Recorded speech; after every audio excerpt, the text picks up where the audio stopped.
I used to watch a serial on television called Adventure Theater, and they had Flash Gordon, Concrete's universe on it, and I used to love that. Flash Gordon was a good mix of crazy and wonder.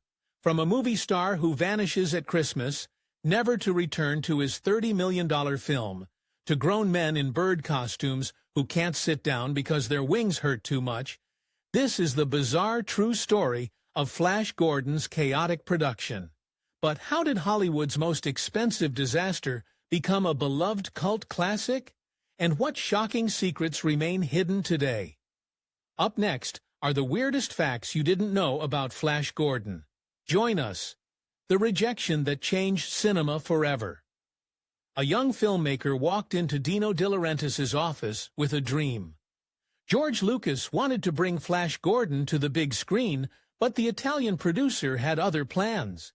De Laurentiis looked at this fresh-faced director and said, "No." That rejection gave rise to cinema's most twisted origin stories. Lucas left empty-handed but determined. He decided to create his space adventure instead. As a result, Star Wars, a film that would reshape Hollywood forever. But here's where the story gets bizarre. Star Wars became such a massive hit that De Laurentiis suddenly realized he needed to make his science fiction epic. The same property he denied to Lucas was now his golden ticket. The irony deepened when De Laurentiis discovered his perfect director and his secret connection to Flash Gordon.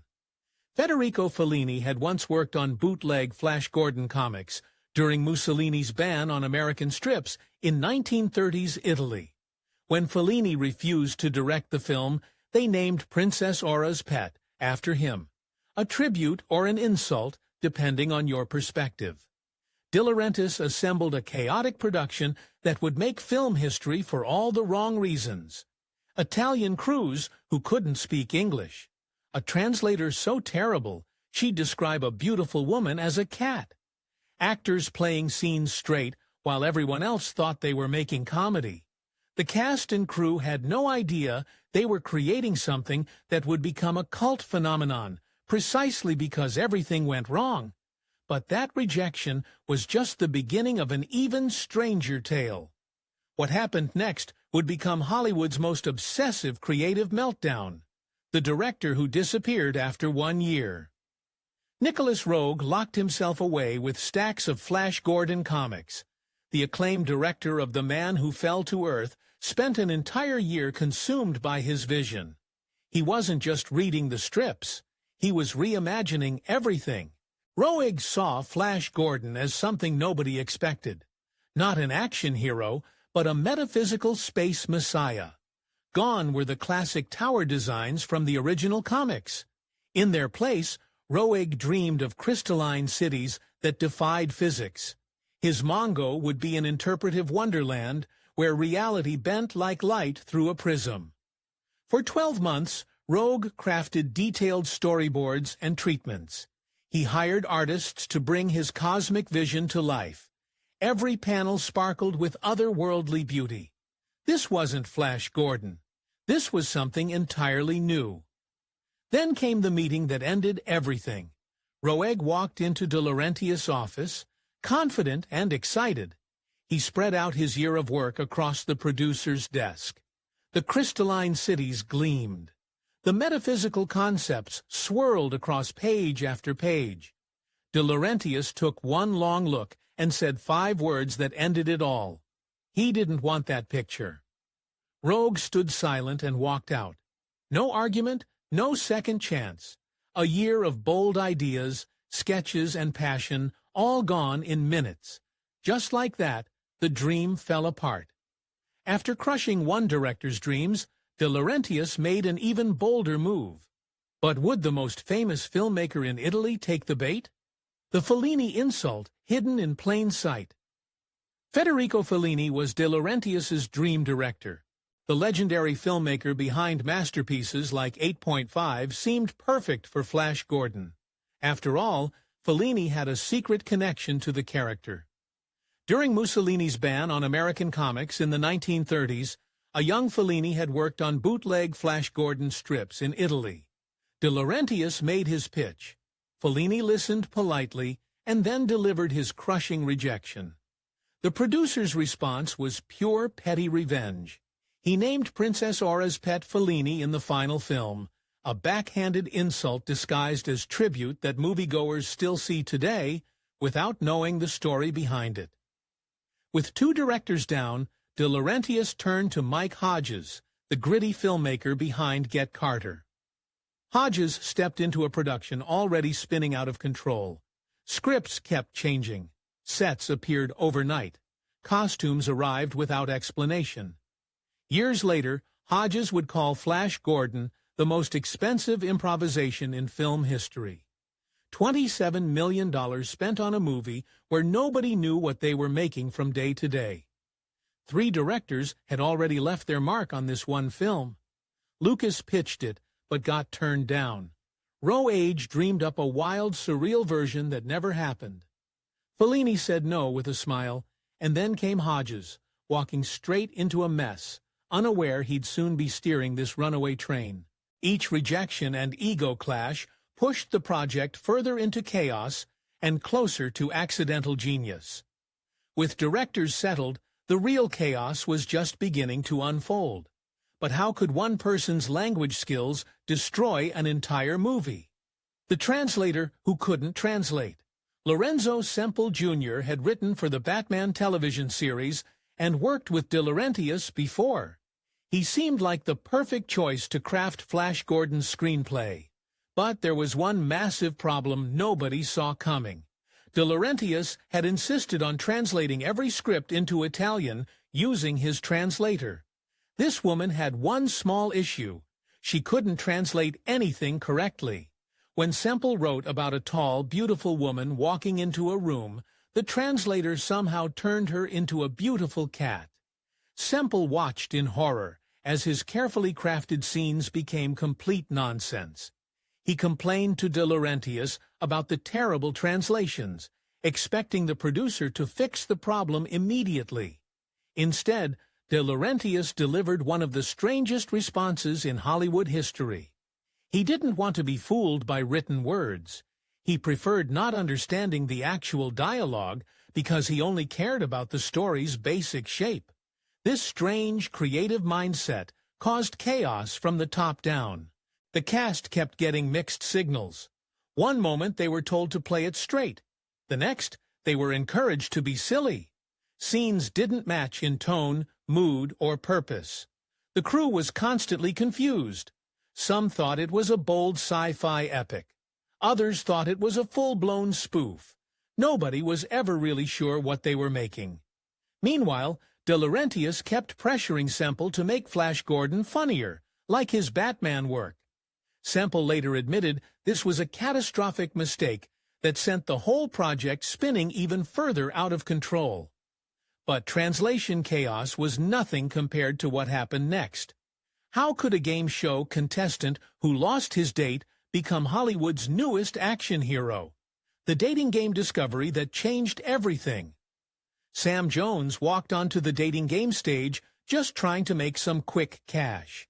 He had no acting experience beyond a tiny role in the movie 10. His main credential was a spread in Playgirl magazine. Jones answered the questions, charmed nobody, and lost the date completely. What he didn't know was that someone from the De Laurentiis family was watching at home. The phone rang the next morning. Suddenly, Jones found himself sitting across from Dino De Laurentiis, who saw exactly what he wanted. A buff, blonde American boy who looked the part. Acting ability barely mattered. Jones wasn't the first choice. Kurt Russell had turned down the role because Flash Gordon seemed too one-dimensional. Arnold Schwarzenegger got rejected because his thick accent made him impossible to understand. The casting process had become a disaster of its own, but Jones faced his problems during the screen tests. The production team wanted him to wear blue contact lenses to match the comic book character. Jones struggled through his lines, squinting and stumbling over words. Finally, he asked to remove the contacts because he couldn't read the script. That moment revealed something nobody expected. Without the lenses, Jones could deliver his lines, The discovery saved his audition and landed him the role that would define his brief Hollywood career. Sometimes the biggest breaks come from the smallest mistakes. Jones may have stumbled into his role, but his co-star tried everything to escape hers. What desperate move did Melody Anderson make when she realized what she'd gotten into? The kidnapped co-star's desperate escape attempt. Anderson had her life perfectly planned. She was leaving New York for Los Angeles to star in a television series. Her career path seemed clear and promising. Then Dino De Laurentiis made her an offer that wasn't an offer at all. Anderson told the producer she couldn't do Flash Gordon. She had other commitments. She needed to get to California. De Laurentiis listened to her protests and delivered his response with typical bluntness. She was going to do Flash Gordon, whether she liked it or not. That same night, Anderson found herself on a plane to London. She later described the experience as being kidnapped. One moment, she was planning her television career. The next, she was trapped in a science fiction epic she never wanted to make. The cast that assembled in London brought wildly different attitudes to the chaotic production. Max von Sydow showed up genuinely excited to play Ming the Merciless. As a kid, he devoured Flash Gordon comics, dreaming of distant planets and wild adventures. So, stepping into that world felt personal. He wasn't just collecting a paycheck. He was living out a childhood fantasy, finally stepping into the pages that once sparked his imagination. Timothy Dalton brought a grounded, no-nonsense attitude to the chaos around him. For the future, James Bond, Flash Gordon wasn't a passion project. It was just work. He arrived on set, delivered his lines, and moved on. No fuss, no flair, just a paycheck, and that's exactly how he treated it. These clashing personalities created an emotional powder keg that would explode across every scene. These clashing personalities were nothing compared to the man designing their world. But what happens when an Oscar winner loses his mind over comic book panels? The crazed Italian's impossible designs. Danilo Donati had already won Academy Awards for his brilliant costume and production design work. He was a respected artist with decades of experience creating movie magic. Then Flash Gordon arrived and turned him into something entirely different. Donati became obsessed with translating comic book panels directly into reality. He studied every line and color from the original strips with the intensity of a scholar. His vision was breathtaking and completely impractical. Lorenzo Semple Jr. would later describe Donati as a crazed Italian who designed the entire movie around costumes instead of story. Sets existed to show off elaborate outfits. Scenes were written to display stunning visual pieces. The tail began wagging the dog in the most expensive way possible.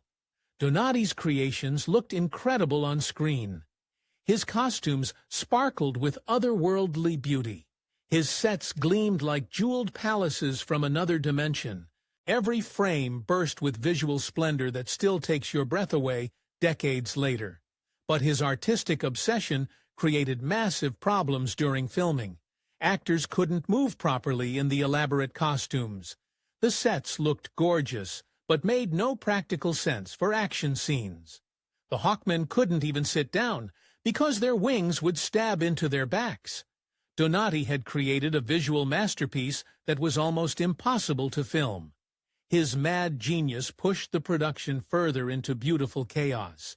The costume torture chamber. But the crazed Italian's impossible designs were just the beginning of a nightmare that would torture the cast. The beautiful costumes that made Flash Gordon so visually stunning came with a horrifying price. The actors weren't just wearing elaborate outfits. They were trapped inside instruments of medieval torture. The Hawkmen had it the worst of all. These winged warriors looked magnificent on screen, but between takes, they couldn't sit down. The massive wings would dig straight into their backs, causing real pain. During breaks, crew members would find dozens of grown men lying face down on the studio floor, like wounded birds, unable to move without agony. Melody Anderson discovered her own personal hell during the spider transformation scene. The makeup team spent 6 grueling hours painting her entire body green and strapping a 25-pound headpiece to her skull. Glass eyeballs rolled around inside the contraption, while fake blood dripped from vampire fangs. After 10 hours of this torture, the director walked in with devastating news. The entire elaborate setup had nothing to do with the script. Meanwhile, the tilting disc fight scenes became paint disasters. The silver spray paint covering the props would coat the actors' bodies between every take.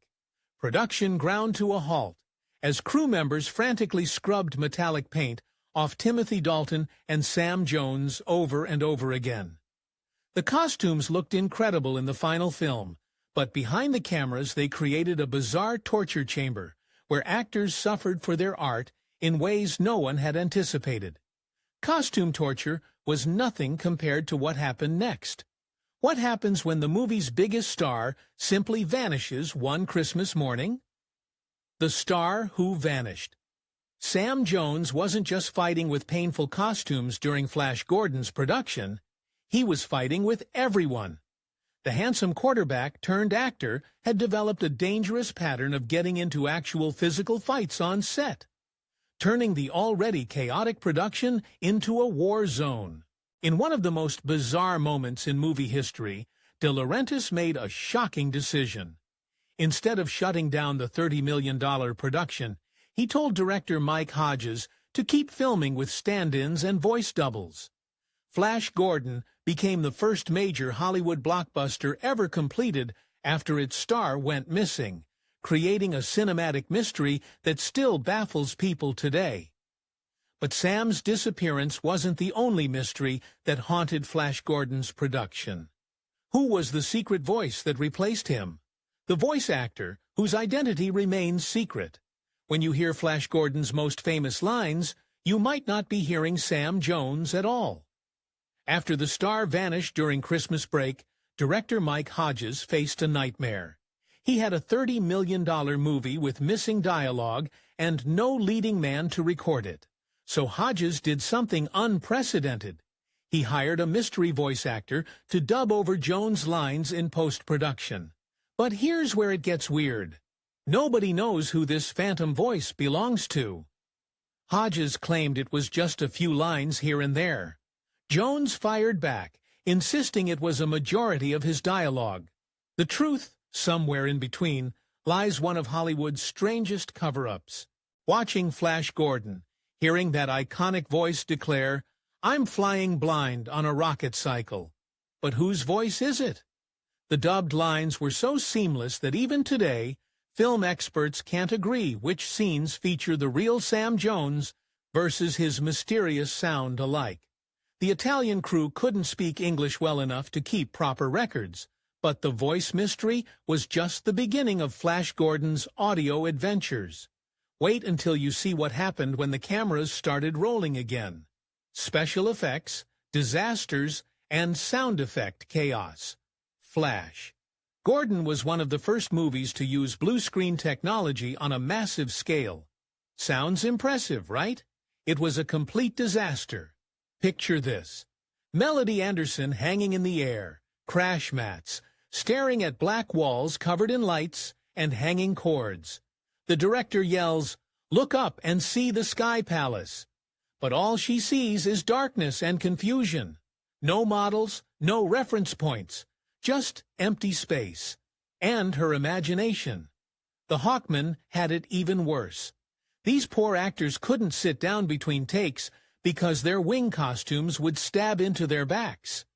During breaks, you'd find them lying face down on the floor like they were ready for takeoff. It looked ridiculous, but it was their only relief. Then there's Brian Blessed, who played the king of the Hawkmen. This guy was so into his role that he started making his sound effects. While firing his cardboard bazooka, he'd go pew, pew, pew right into the microphone. Every technical failure made simple scenes take forever. But somehow, all this chaos created something magical. Every technical failure made simple scenes take forever. But what happened next shocked everyone. Why was the crew laughing? The accidental comedy that horrified its creator. Here's the wildest part.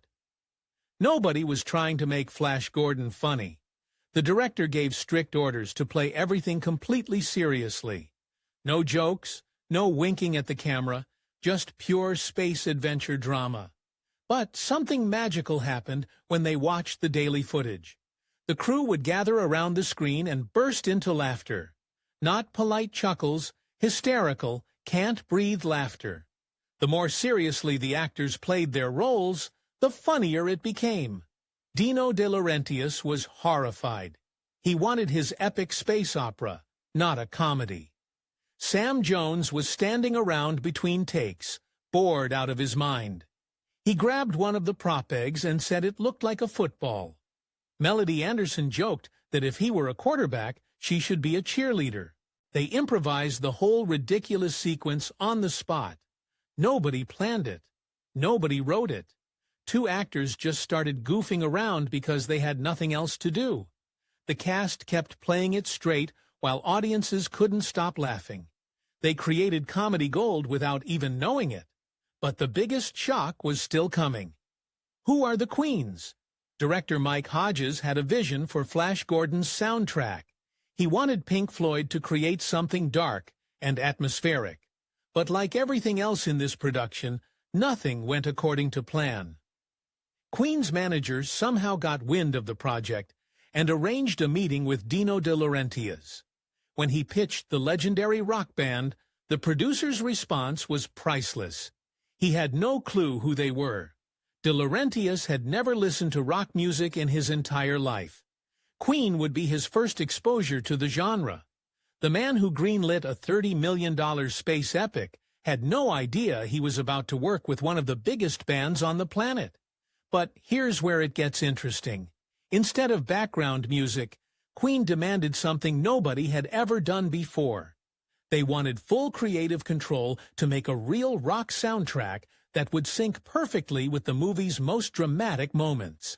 They watched 20 minutes of footage and fell in love with the over-the-top spectacle. Brian May and Roger Taylor saw the sci-fi chaos and knew they could create something special. They convinced De Laurentiis to let them experiment. The result? Pure magic. Queen didn't just write songs. They crafted an audio experience that turned every scene into an epic moment. The pounding drums, the soaring vocals, and the perfect timing with the action on screen. This accidental collaboration between clueless producers and rock legends created one of the most unforgettable soundtracks in movie history. Flash Gordon's music became bigger than the movie itself. Nothing could have saved this production from this next catastrophe. The lawsuit that killed the sequels. Forever.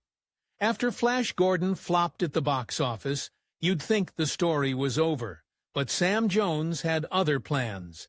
He wasn't done fighting with Dino De Laurentiis. Jones marched into court with a shocking demand. His original contract promised him 2 more Flash Gordon movies. He wanted De Laurentiis to honor that deal.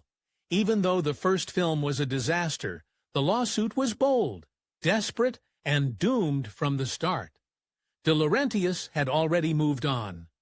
The Italian producer watched his space epic bomb in America and lose millions of dollars. The last thing he wanted was to make more Flash Gordon movies with the actor who had caused him so much trouble. The court battle dragged on for months. Jones fought hard, convinced he deserved his sequels.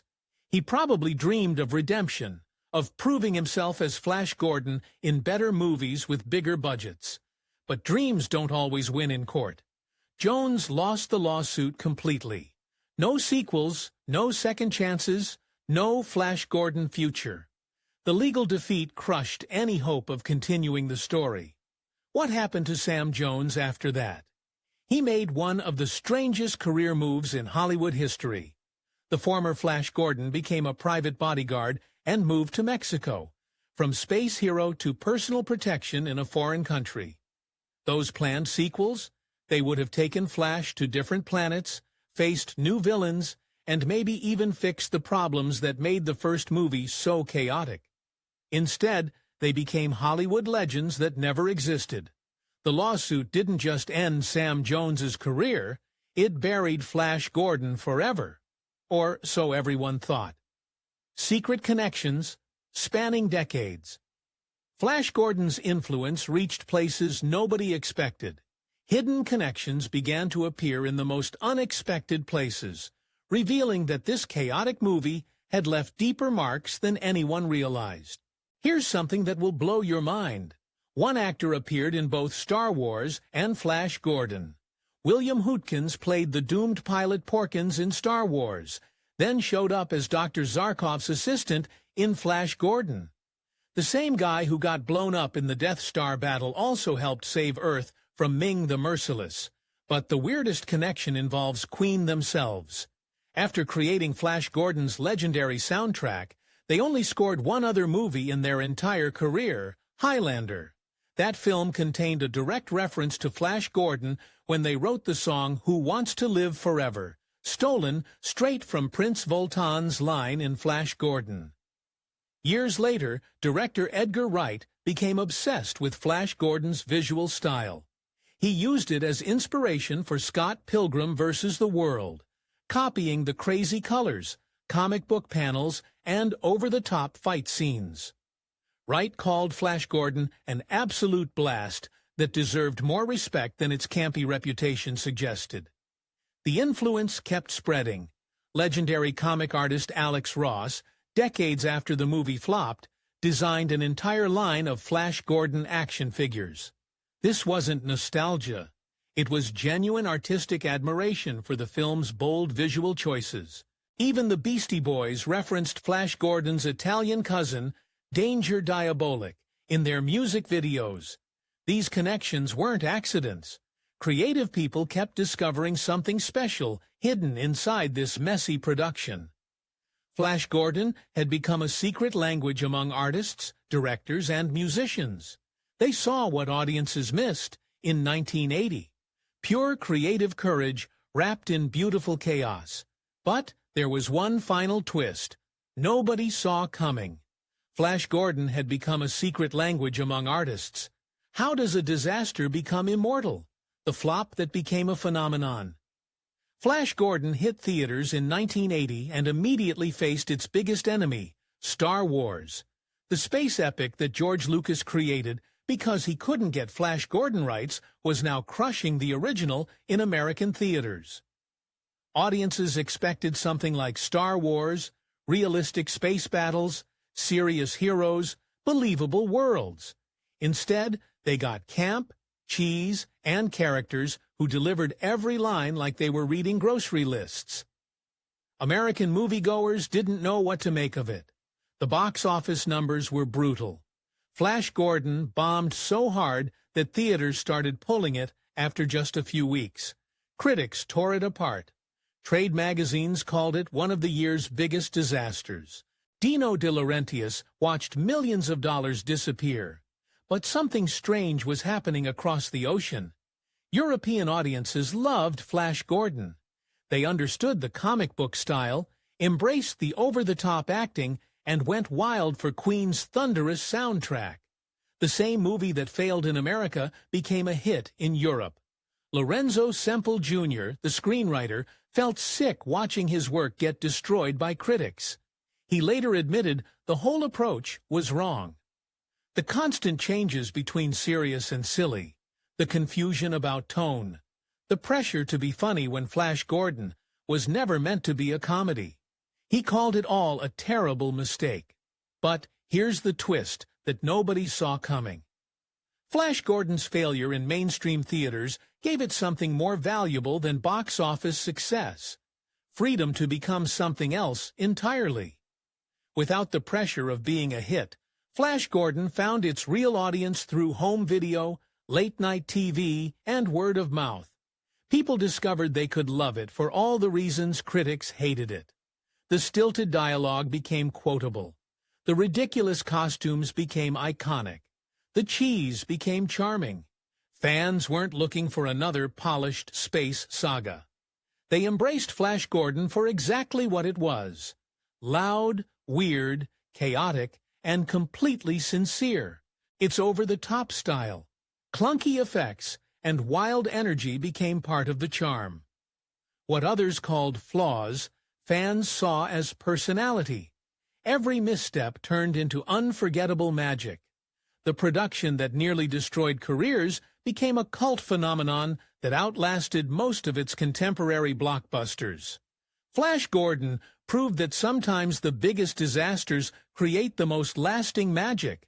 And that's the real secret of Flash Gordon. It never tried to be a cult classic. It just was. Thank you for watching. Like, comment, and subscribe. Also, check out another interesting video by clicking on the video shown on your screen. See you on the other side.